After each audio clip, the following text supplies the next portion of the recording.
Hello बच्चों, आज हम कर रहे हैं क्लास 9 का फ्रेंच रेवोल्यूशन। उसमें कल हमने वुमेन का देखा था कि वुमेन ने किस तरीके से रेवोल्यूशन किया था अपना अधिकार प्राप्त करने के लिए।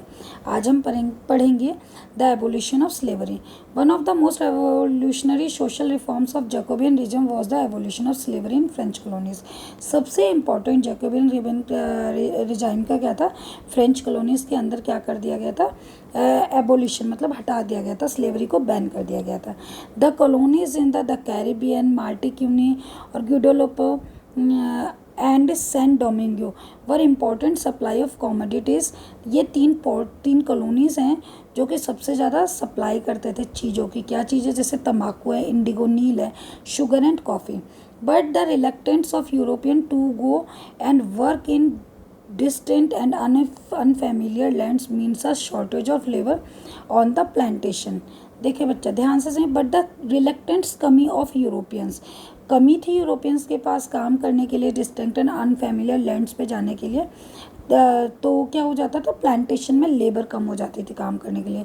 So this was met a triangular slave trade between. इससे क्या होता था? ट्राइंगुलर वो बना, हमारा ट्रेड बना किसके लिए? यूरोप, अफ्रीका और अमेरिकन्स के बीच में। ये क्या करते थे? स्लेव्स को लेकर के आते थे, मतलब एक जगह से दूसरी जगह सप्लाई करेंगे। The slave trade had begin to 17th century. कब शुरू हुआ था? 17वीं शताब्दी में। French merchant sails from the ports of Bordeaux और नैंतेस। बच्चा ये बहुत इंपॉर्टेंट लाइन है। फ्रेंच के जो बड़े बड़े मर्चेंट्स थे वो कहाँ पर जाते थे?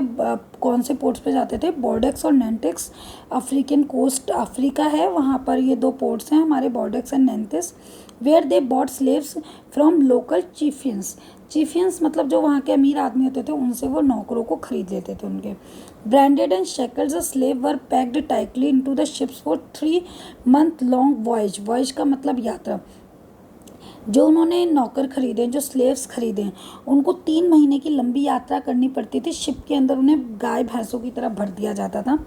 The Atlantic to the Caribbean, Atlantic से कैरिबियन सी तक आने के लिए। They were sold to plantation owners. वहाँ पर अभी ऊपर बताया था ना, क्योंकि यूरोपियन, अफ्रीकन, यूरोपियन और अमेरिकन के पास क्या हो जाते थे? कम हो जाते थे लोग काम करने के लिए प्लांटेशन में। प्लांटेशन मतलब बागानों में काम करने के लिए, चाय के हों, कॉफ़ी के हों, नील उत्पादन के हों, तो वहाँ पर इनको बेच दिया जाता था। द एक्सप्लॉयटेशन मतलब शोषण। वर्ड्स का मीनिंग जरूर लिखिए। The exploitation of slave labour made it possible to meet growing demand in European markets for sugar. अब देखिए, मज़दूरों से ज़्यादा से ज़्यादा काम करवाया जाएगा, जिससे क्या करेंगे? वो डिमांड्स को कंप्लीट करेंगे, जो शुगर, कॉफ़ी और नील की डिमांड हो रही है मार्केट में। अब एक्सप्लॉयटेशन का मतलब यहाँ पर मैंने बताया शोषण। देखो बेटा, काम कराने का मतलब 8 घंटे 10 घंटे, ठीक है, उसके बाद आपको ओवर टाइम देना पड़ेगा। लेकिन यहाँ पर इन मज़दूरों से 18-18 घंटे काम करवाया जा रहा है, 20-20 घंटे काम करवाया जा रहा है। उनको खाने पीने का कोई ध्यान नहीं दे रहा, उनका सैनिटेशन का कोई ध्यान नहीं है, कुछ भी ध्यान नहीं रखा जाता। Port cities like Bordeaux and Nantes owed their economic prosperity to flourishing slave trade. जो पोर्ट्स थे, जो कहाँ के पोर्ट्स थे? अफ्रीका के, भी हमने पूरा ऊपर पढ़ा है। बॉर्डर्स ऑफ नैंटेक्स, यहाँ पर इकोनॉमिक प्रॉस्पेरिटी हो रही थी। इकोनॉमिक प्रॉस्पेरिटी का मतलब क्या हो गया? क्योंकि यहाँ पर उनको ख़रीदा जाता था स्लेव्स को और बेचा जाता था, तो यहाँ से यात्राएं ज़्यादा होती थी, तो यहाँ पर पैसा कमाया जा रहा था। लेकिन किसको? स्लेव्स को तो बेचा जा रहा है, लेकिन पोर्ट्स जिनके हैं उनको फ़ायदा हो रहा है। Throughout the 18th century there were a little criticism of slavery in France। 18वीं शताब्दी में थोड़ा विरोध किया गया, भैया स्लेवरी गलत है। फिर the National Assembly held long debates. National Assembly में क्या हुई? लंबी लंबी डिबेट्स हुई इसके लिए। The rights of man should be extended to all French subjects including those in colonies. उन्होंने बोला सभी को अधिकार मिलने चाहिए, चाहे वो गुलाम क्यों ना हों। But it did not pass any laws, परंतु उन्होंने कोई लॉ नहीं बनाया। क्योंकि बेटा देखो, लॉ किसके लिए होता है? अगर हम अभी देखें, ठीक है, मैं मानती हूँ बहुत सारी पॉलिसीज़ जो हैं गरीबों के लिए भी बनती हैं, लेकिन कानून को सबसे ज़्यादा कौन प्रभावित करता है? अमीर लोग। स्लेव्स किसके पास थे? अमीरों के पास थे। रिप्रेजेंटेटिव कौन बनते भाई? आप और मैं चाहें तो अगर हम चुनाव लड़ें तो क्या लड़ सकते हैं? We need a lot of money for that. तो अब क्या होगा, अमीर लोग ही चुनाव लड़वाएंगे, चाहे मुझे चुनाव में खड़ा करें तो मैं किसके हित के लिए काम करूँगी? अमीरों के हित के लिए काम करूँगी। अब गुलाम किसके पास थे? अमीरों के पास थे, इसलिए उनका कोई लॉ नहीं बना। Fearing opposition for business who incomes dependent to slave trades, वही बात जो मैंने आपको समझाई, किस डर से कानून नहीं बना कि भाई जो बिजनेसमैन है अगर स्लेव ट्रेड बंद कर देंगे तो वो अपना हाथ हमारी कुर्सी से खींच लेंगे।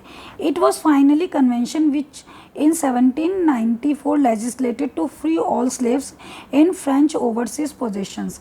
1794 में सभी स्लेव्स को आज़ाद कर दिया गया। These however turned out to be a short term measure 10 years later। लेकिन ये खाली 10 साल के बाद फिर दोबारा से नेपोलियन ने स्लेवरी को री इंट्रोड्यूस किया।